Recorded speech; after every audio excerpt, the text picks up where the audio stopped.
My manager hid my promotion letter. When HR discovered it, he couldn't speak. My manager intercepted my promotion letter and hid it in his desk drawer. When HR discovered what he'd done, he literally couldn't speak to defend himself. I sat across from Gavin Cross in his office, my hands trembling slightly on the armrest. He leaned back in his chair with an expression that looked almost apologetic, but his eyes held something cold. "Tonia," he said slowly, like he was explaining something simple to a child, "corporate went with someone more dynamic for the position." My entire body went numb. 6 years. 6 years of staying until 8 p.m. while he left at 5. 6 years of fixing his mistakes before client meetings.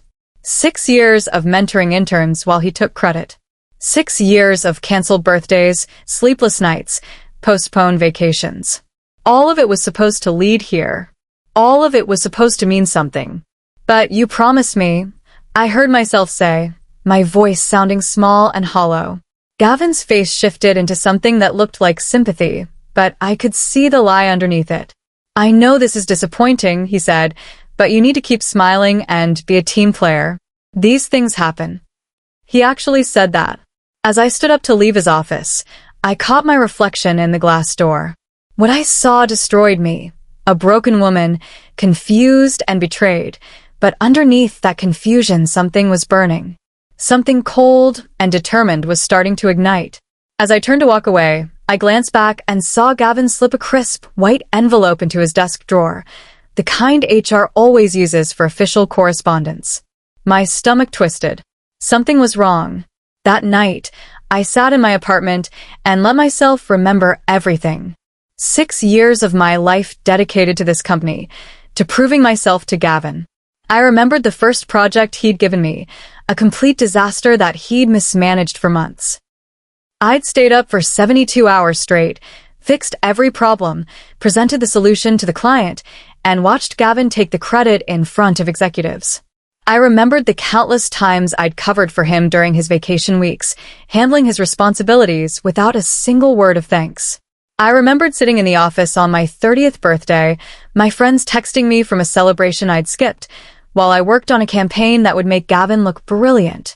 I remembered every late night, every sacrificed weekend, every moment I'd chosen this job over my own life. I'd done all of it believing that loyalty mattered. I'd done all of it believing that hard work was rewarded. I'd done all of it believing in a man who was apparently lying to my face the entire time. The next morning, HR's weekly memo landed in my inbox. A list of internal promotions and new titles. My name wasn't there, but Ashley's name was bright and bold and impossible to ignore. Ashley, who'd been here for 14 months. They threw a promotion party that Friday afternoon. The entire department gathered around Ashley as she beamed, accepting congratulations from people who'd never even heard her speak in a meeting. Gavin made a speech.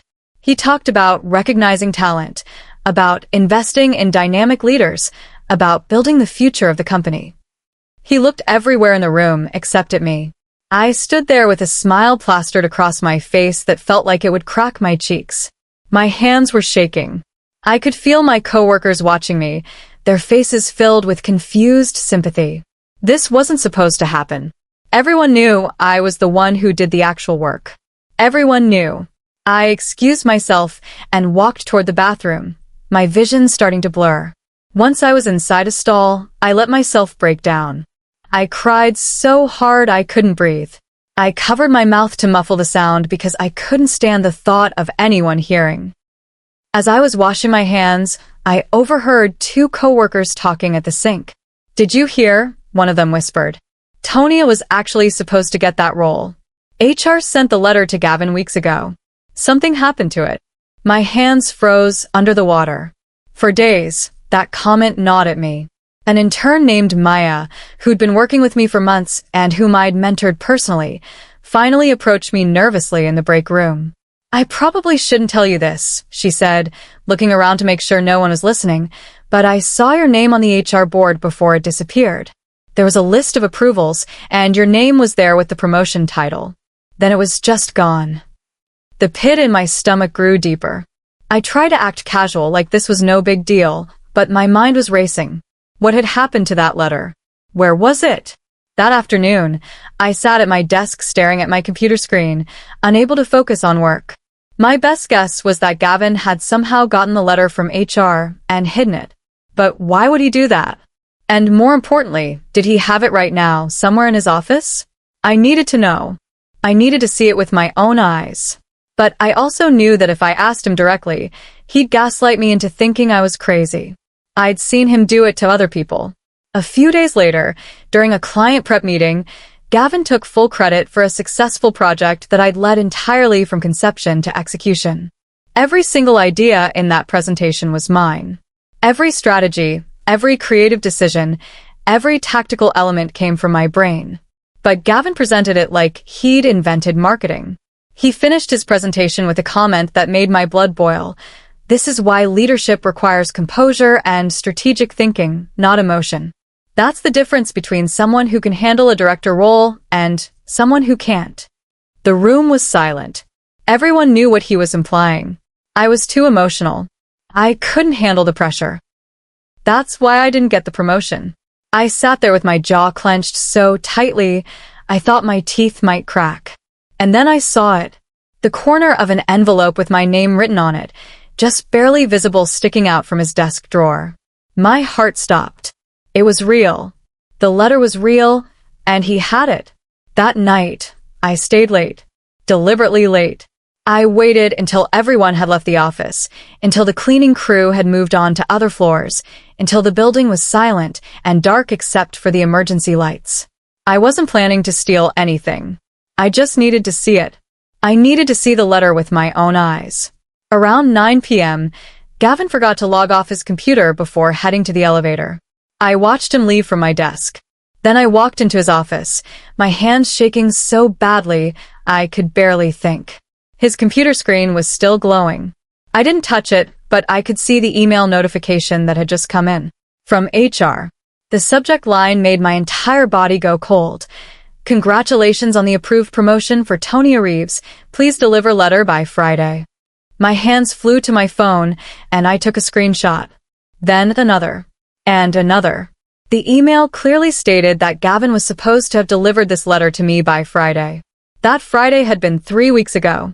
I could hear footsteps coming back down the hallway. Gavin had probably forgotten something. My heart was pounding so hard I thought I'd have a heart attack. I walked out of his office and back to my desk as calmly as I could manage, my phone burning in my pocket like it was on fire.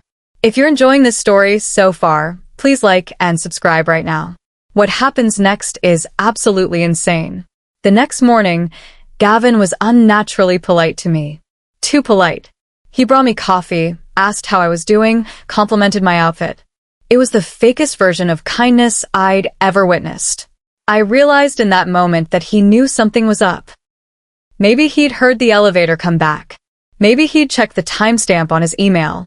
Either way, he was nervous. He started giving me smaller tasks. To relieve the pressure, he said. Meanwhile, I watched as he began preparing Ashley for meetings that I used to lead. He was grooming her the same way he'd groomed me. But something changed that afternoon.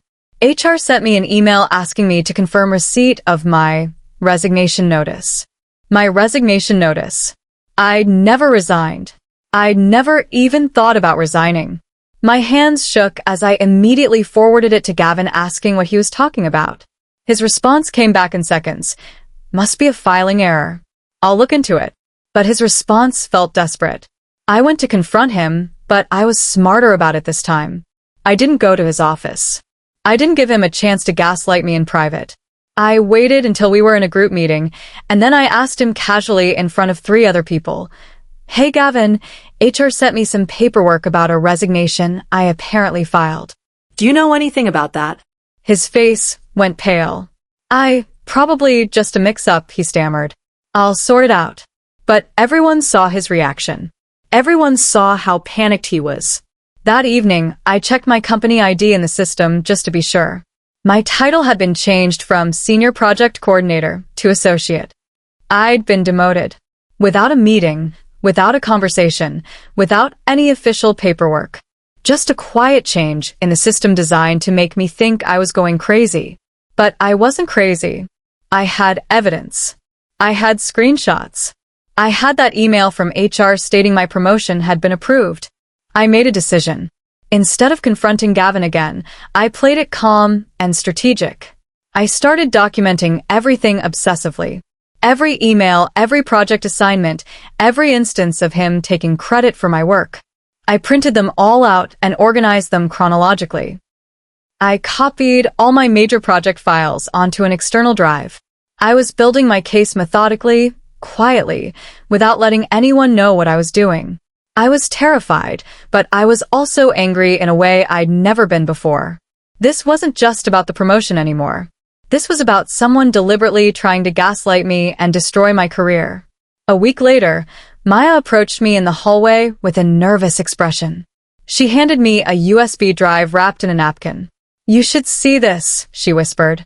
"I found it and I thought you should know." I took it without asking questions. That night, I plugged it into my laptop at home.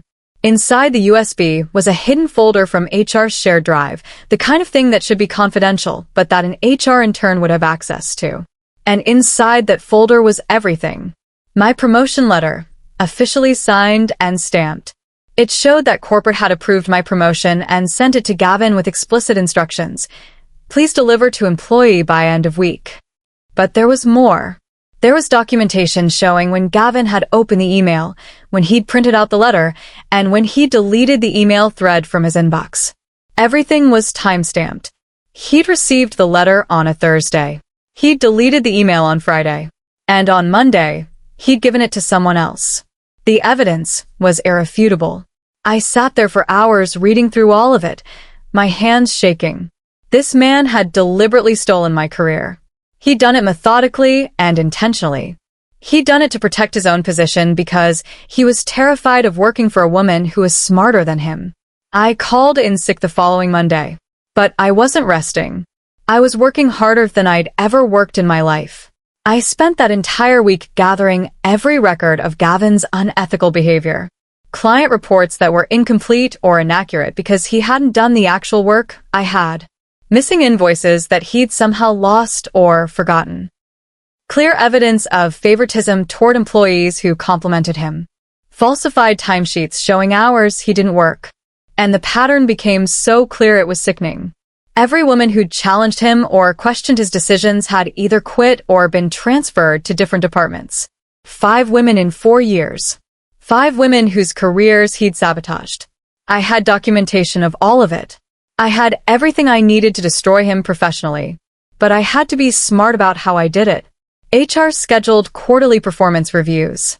Gavin was acting cocky and confident again, probably thinking that enough time had passed that I wouldn't say anything.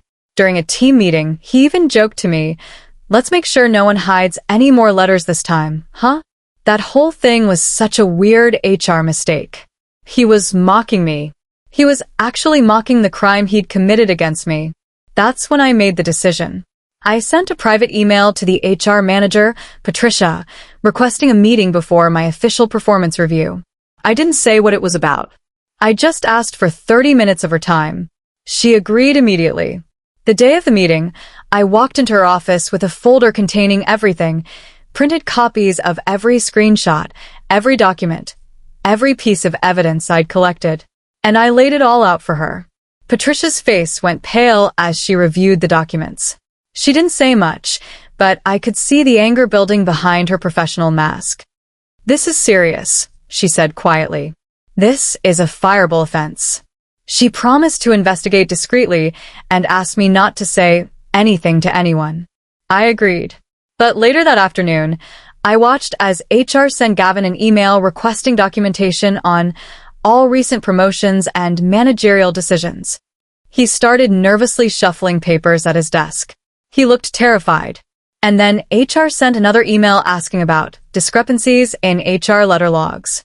I could practically see the panic radiating off him. He knew someone had reported him. He probably suspected it was me. The audit that followed was brutal. HR went through every promotion decision Gavin had made in the past 3 years.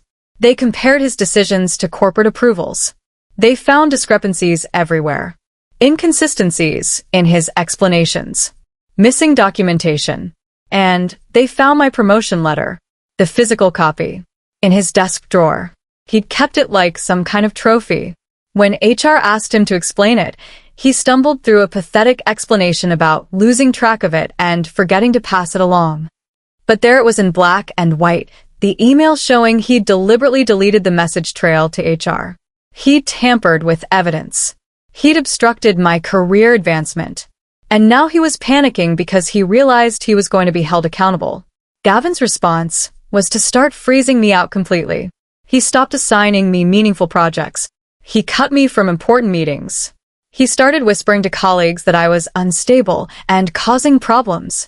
He was trying to build a case against me, probably hoping that HR would drop their investigation if he could prove I was a problematic employee. But I didn't react. I just kept doing my job professionally and documenting every instance of his retaliation. Then HR called a department-wide meeting.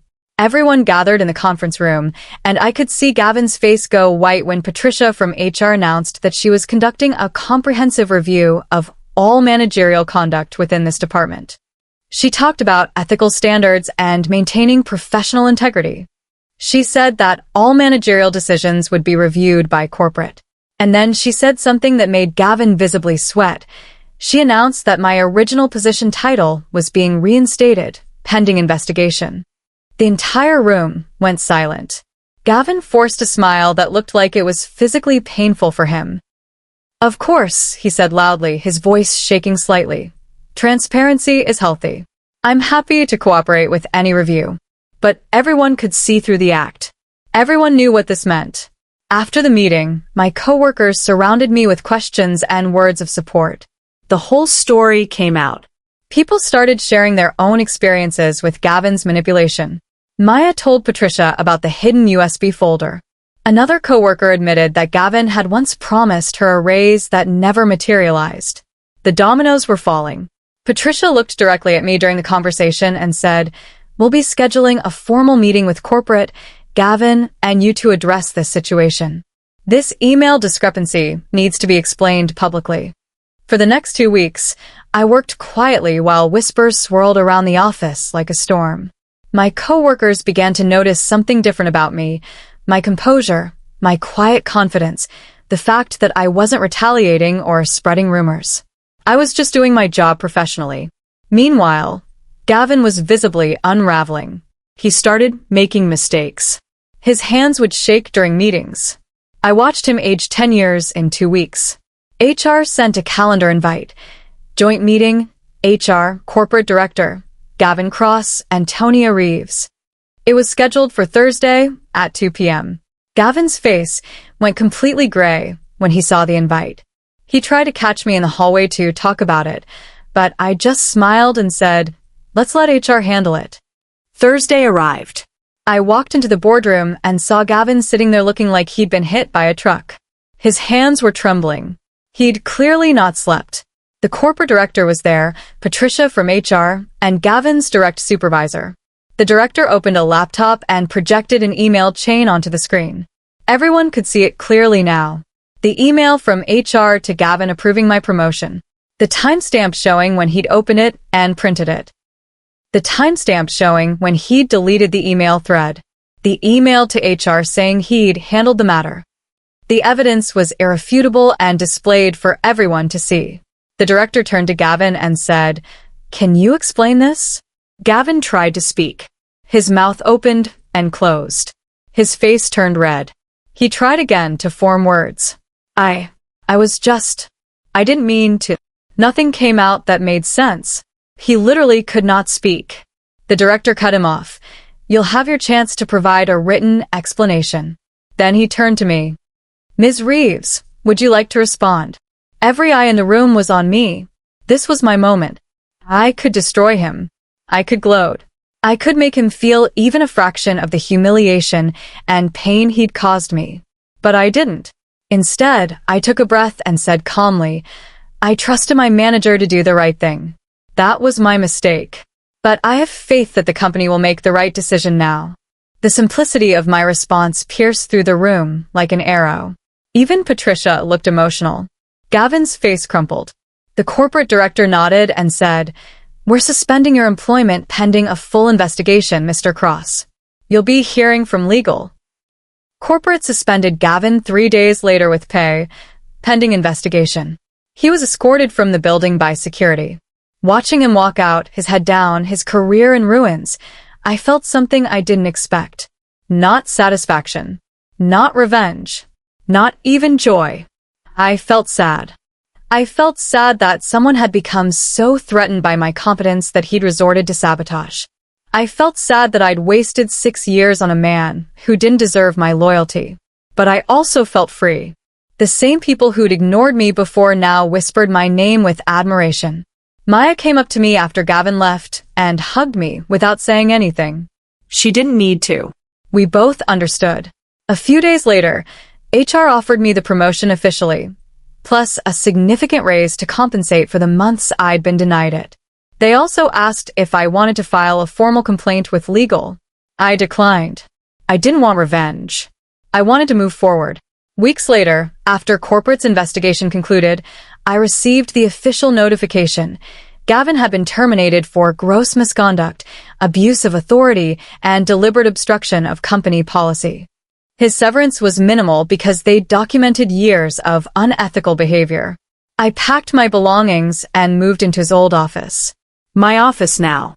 When I walked in that first day, I found a stack of my old project notes on the desk, the ones Gavin had taken credit for over the years. Someone from HR must have gathered them for me as a symbolic gesture. I smiled and said quietly to myself, time to rebuild. I opened my new computer and changed my email signature from Senior Project Coordinator to Assistant Director. That evening, I received an email notification from Gavin. The subject line made my breath catch. I'm sorry. I opened the email carefully, unsure what I was going to find. His message was a rambling confession. He wrote that he'd felt threatened by my confidence. He wrote that he was scared of losing control. He wrote that he'd made a terrible mistake and that he was sorry. He asked if we could meet, so he could apologize in person. He begged for forgiveness. He said he was going to therapy and that he understood what he'd done was wrong. My first instinct was to respond. My first instinct was to give him the confrontation he was seeking. But instead, I forwarded the entire email to HR without any message. Just forwarded it. HR immediately used it as additional evidence of his misconduct. His termination was finalized, and the company filed a restraining order against him prohibiting him from contacting any current employees. I never heard from him again.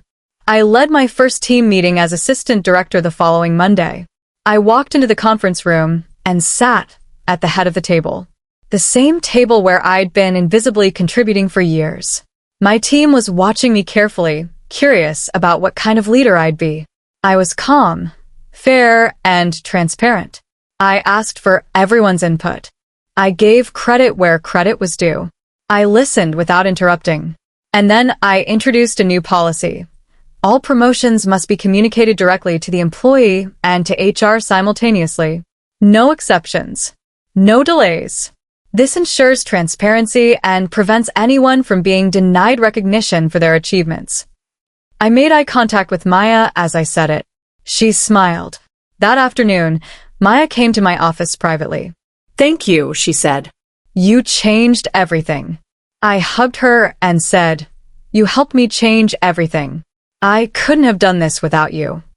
3 months after my promotion, I received an email from a recruiter at another company. They were looking for a director-level position, and they'd heard amazing things about me through industry contacts.